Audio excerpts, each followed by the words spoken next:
for Iran to simply agree that they won't create a nuclear weapon.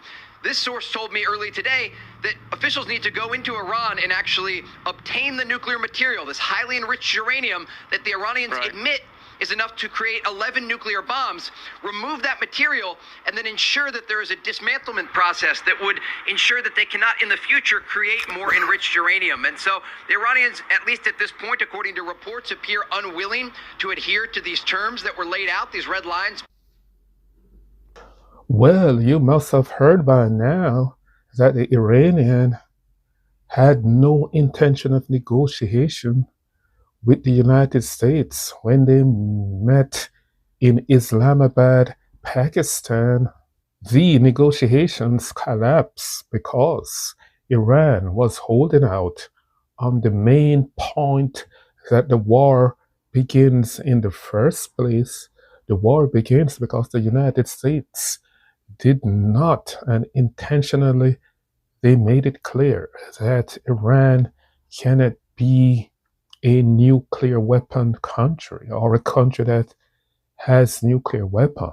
And Iran, in the negotiations, that was their holdout. They said they agreed with at least 20 points, but when it came to they gave up their nuclear ambitions, they had no intention of doing that. And when you came into a negotiation, and the main reason why you are at conflict with the other country is because you are intended to gain nuclear weapons, and then in the negotiations you said that that was off the table, so that is going to be a contention right there, and any possibility or possibilities of the war comes to an end.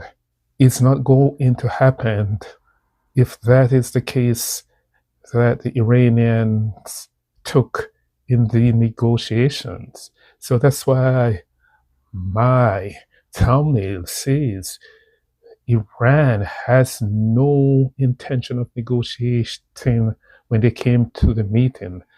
They think it was just going to be a regular meeting that they had with the United States over the years.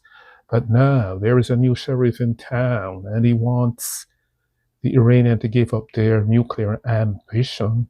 Furthermore, you can't negotiate in a meeting that is only two parties that is holding the key. It's a 50% chance that for one to be victorious in these negotiations.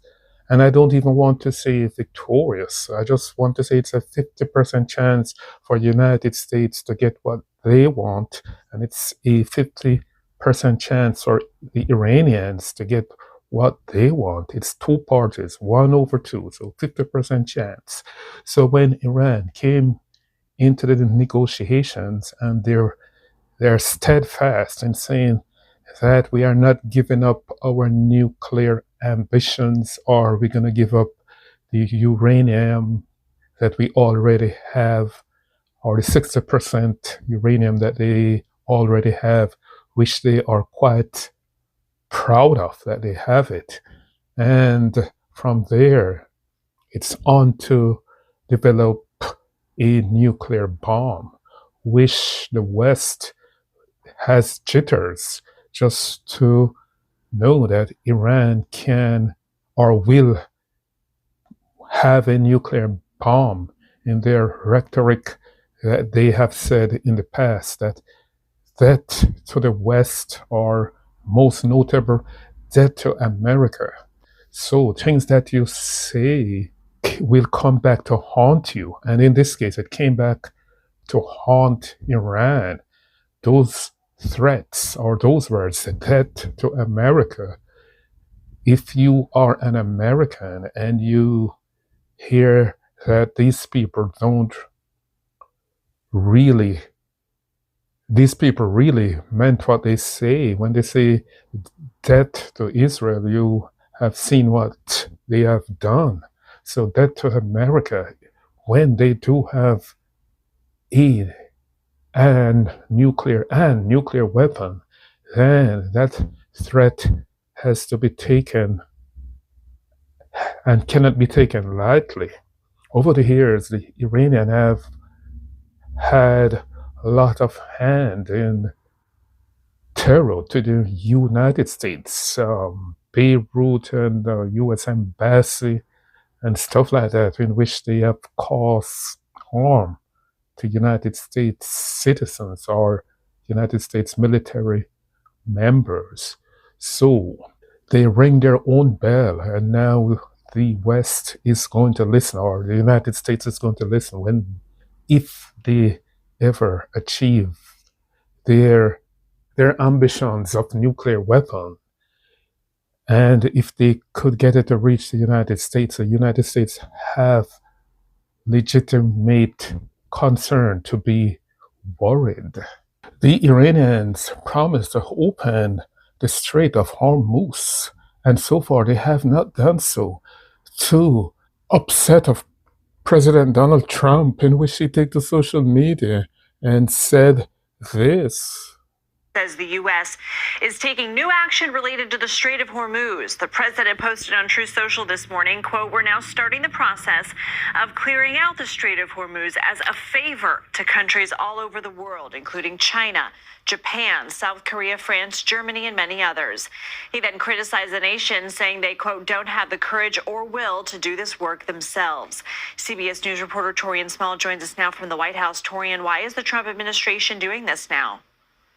Yeah, so the President Trump just realized that the Iranians all use the negotiation as a delay tactics just to hold up the U.S. in what they were going to do to their infrastructure, especially their electric grid and other infrastructure that the United States threatened to blow up.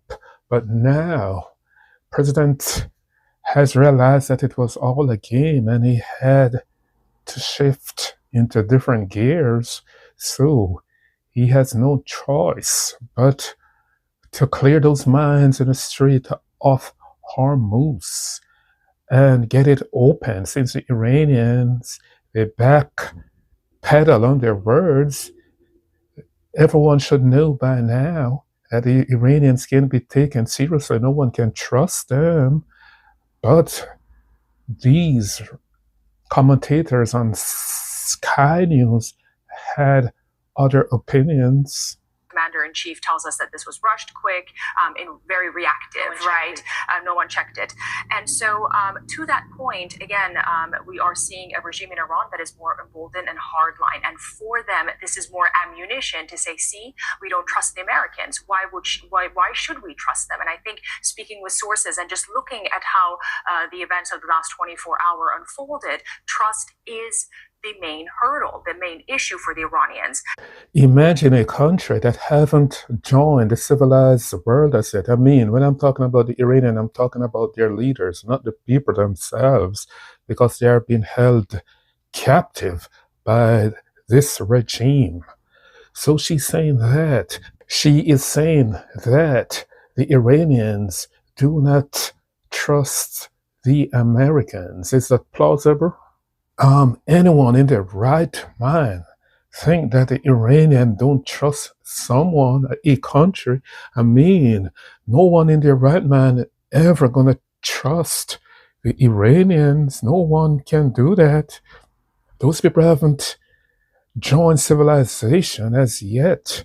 Maybe when Trump said he should bomb them out of civilization, what he should have said is he's going to bomb them into civilization, because those leaders in Iran, no one would ever think that you can put a sentence and civilization in it and then you put Iran or trust in it, and then the next sentence is Iran.